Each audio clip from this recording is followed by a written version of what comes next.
Je suis Éric Bidault, psychologue clinicien, psychanalyste et professeur de psychopathologie à Paris 7, Paris Diderot. En réalité, ce qui m'intéresse, c'est de faire dialoguer, disons, la psychanalyse avec les formes actuelles ou contemporaines de la vie psychique et de la vie sociale.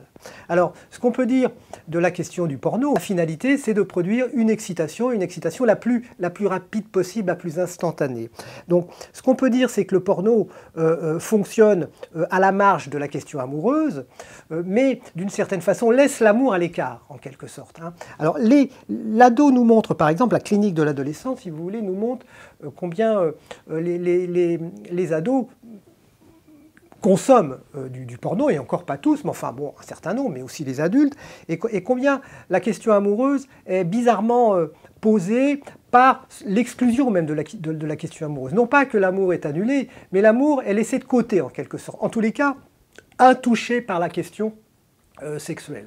Les pratiques, les techniques sexuelles les plus courantes jusqu'aux plus aberrantes, si vous voulez, laisse l'amour, on va dire, presque intact en quelque sorte.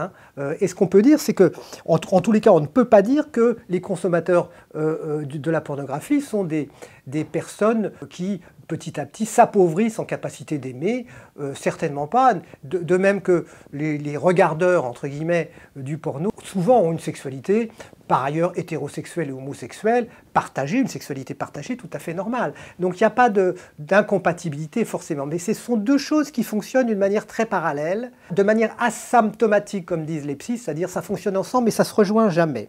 Donc le porno, c'est surtout un laboratoire, j'ai envie de vous dire, un laboratoire intime que chacun cultive à sa façon. Le porno est on va dire, une scène, alors que je qualifiais dans un texte d'une scène prostitutionnelle, c'est-à-dire que finalement, on peut prendre quelqu'un qui passe, n'importe qui, n'importe quoi, n'importe comment, ça n'a pas beaucoup d'importance. Il y a l'identité même des personnes ne présente pas beaucoup d'importance. C'est-à-dire, on est dans une forme de mascarade, c'est assez, le plus souvent, grotesque même le porno. C'est fait pour ça.